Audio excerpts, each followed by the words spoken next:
गुरुर्ब्रह्मा गुरुर्विष्णु गुरुर्देवो महेश्वर गुरु साक्षात् परं ब्रह्म तस्मै श्री गुरुवे नमः। आइए आगे की तरफ पढ़ते हैं। 12 जनवरी सन 1993। आज भगवत चर्चा के समय गुरुदेव ने रमण महर्षि के जीवन पर लिखी पुस्तक का थोड़ा सा अंश पढ़वाया। मेरे कारण रमण महर्षि को मृत्यु के 30 वर्ष के बाद भी आना पड़ा। मुझे बहुत तकलीफ़ हुई। 5 मिनट के लिए आए और फिर विलीन हो गए। इसीलिए मेरा मन अब नहीं करता कहीं भी जाने के लिए। उन्होंने मद्रास यात्रा पर रमणाश्रम जाने और अरुणाचल पर्वत की यात्रा व परिक्रमा करने को कहा। जो भी कोई कभी भी उधर जाए तो उसे इन 2 स्थानों पर अवश्य जाना चाहिए। उसके बाद रमण महर्षि पर कुछ चर्चा करें।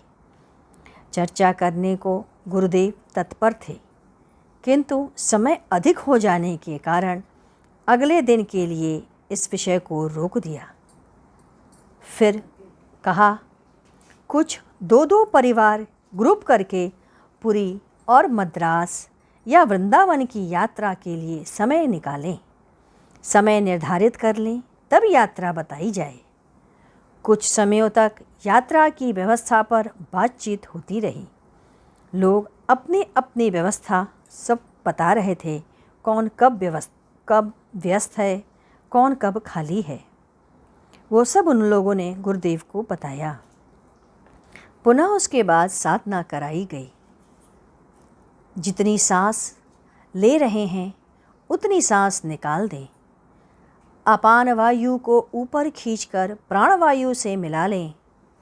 उसे उसके ऊपर सहस्त्रार्थ पर ले जाएं। जहाँ सहस्त्रदल कमल उल्टे रूप में हो जाए, उस पर प्रकाशमान ओम का ध्यान करें 25 मिनट। वृंदावन की चर्चा के दौरान गुरुदेव ने कहा था कि मुझे 12 वर्ष के एक बालक वृंदावन में मोर का एक पंख दिया। हम लोगों को याद है, शुरू में जब मैं आया था तो एक मोर पंख एक किताब में रखी थी। बाद में गुरुदेव ने उसे काट कर उसकी आंखें निकाल लीं और उसको जला दिया। सब काट झाट किए गए। वह मोर का पंख एक से अनेक में बदल गया था। यह क्रम जारी था। इसी कारण से शायद गुरुदेव ने उसे नष्ट कर दिया। 12 वर्ष का वह बालक कृष्ण छोड़कर और कौन होगा? गुरुदेव की परम स्थिति को शायद हम सब कभी समझ ही न पाए। जिससे मिलने रमण महर्षि आ रहे हैं, जिनके गए हुए शरीर छोड़े हुए 30 वर्ष बीत चुके हों। कहा जाता है महर्षि साक्षात शिव थे। उन्हें शिव का हाथ भी कहा जाता है। इसके पश्चात 13 जनवरी सन 1993। आज रात्रि 9 बजे से 1 बजे तक कीर्तन चला। केवल पुरुष वर्ग ने कीर्तन किया।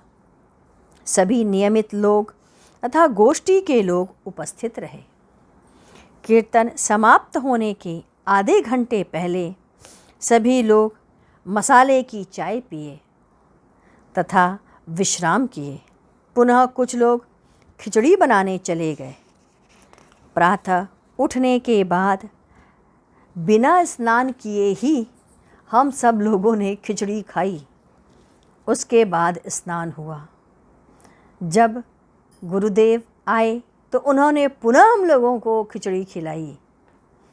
आज सायंकाल गुरुदेव बताने लगे कि कभी कभी महापुरुषों का आमने सामने टकराव भी हो जाया करता था। इसी संदर्भ में उन्होंने कहा कि गाजीपुर और आजमगढ़ रोड के बीच में एक महापुरुष हुए, खाकी बाबा। जब वे शरीर छोड़ दिए तो लोगों ने उन्हें दफना दिया, उनकी समाधि बनाई। खाकी बाबा कॉलेज में जो उनके नाम की कॉलेज भी बनी। कुछ दिनों के बाद जब वहाँ के कुछ लोग पुरी गए तो वहाँ पर खाकी बाबा को एक मंदिर में देखे। लोग उनको पुनः बता के बातें करके ले आए और खाकी बाबा उसके बाद 75 वर्षों तक पुनः जीवित रहे। बाद में फिर वह मर गए और मरने के बाद दूसरी जगह पर उनकी समाधि बनी। एक बार की बात है, तैलंग स्वामी नदी के किनारे जल पी रहे थे। जल सब दूध बन करके उनके हाथों में आ रहा था। उस समय खाकी बाबा संयोग से आए हुए थे। उन्होंने अपनी छड़ी उसमें लगा दी और दूध पुनः पानी हो गया। तैलंग स्वामी ने देखा, अरे दूध पानी कैसे हो गया? उन्होंने पुनः ध्यान से देखा, पानी पुनः दूध में परिवर्तित हो गया। अब खाकी बाबा ने कुछ देर सोचा और छड़ी पुनः आगे लगा दी। बाद में फिर वह जो पानी बह रहा था वह पुनः पानी में परिवर्तित हो गया। उसके पश्चात ध्यान से देखने पर उन्हें समझ में आया कि लगता है आगंतुक कोई महापुरुष आया है। एक बार काशी में तैलंग स्वामी से मिलने विजय कृष्ण गोस्वामी आए। उनके आते देखकर तैलंग स्वामी ने अपने सारे शरीर में कुत्ते के मल को लपेट लिया। गोसाई जी ने कहा कि अरे मैं तो काशी से चलकर आया हूँ मिलने, उसके लिए कुत्ते के मल और चंदन के उपटन में हमें अंतर नहीं है। ऐसा कहकर वह आगे की तरफ उनसे भेंटने के लिए बढ़ गए। उसके पश्चात उनका शरीर पूर्ववत वैसा ही हो गया। ऐसे ही प्रसंग नंगा बाबा और दादा के मिलने का भी आता है। दोनों आमने सामने बैठे रहे। करीब 20 मिनट तक दोनों ही मौन और आंखें बंद किए रहे। फिर उठकर दादा चल दिए।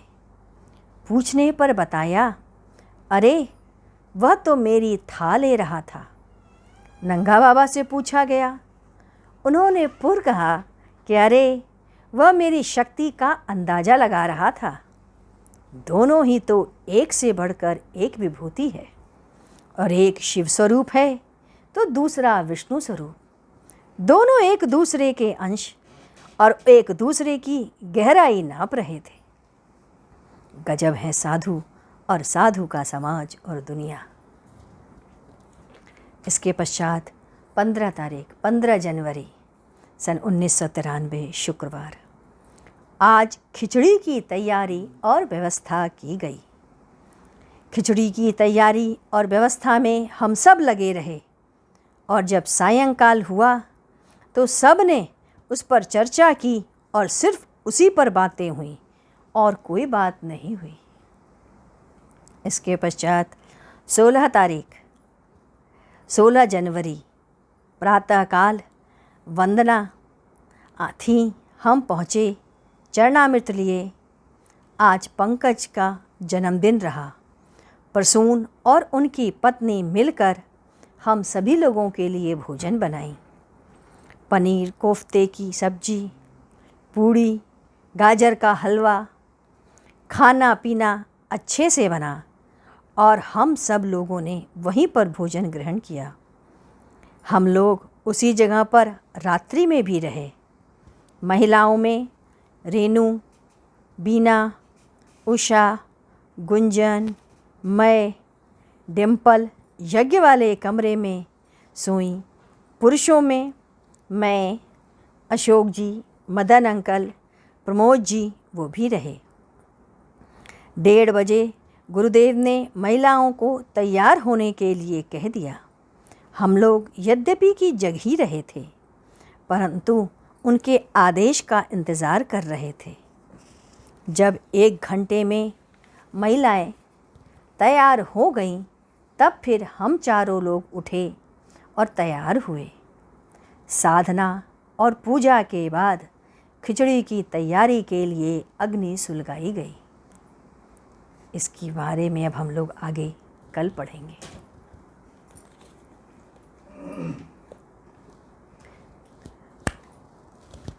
ओम गुरुदेव जय गुरु जय गुरु जय गुरुदेव। ओम गुरु ओम गुरुदेव जय गुरु जय गुरु जय गुरुदेव। ओम गुरु गुरुदेव जय गुरु जय गुरुदेव। ओम गुरु गुरुदेव जय गुरु जय गुरुदेव। ओम गुरु गुरुदेव जय गुरु जय गुरुदेव। ओम गुरु गुरुदेव जय गुरु जय गुरुदेव। ओम गुरु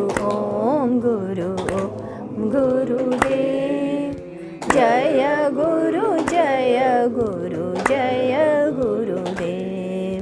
ओम गुरु गुरुदेव गुरु जय गुरुदेव। बोलिए सद्गुरुदेव की जय। सद्गुरु तुम्हें शत शत नमन। सद्गुरु तुम्हें शत शत नमन। सद्गुरु तुम्हें शत शत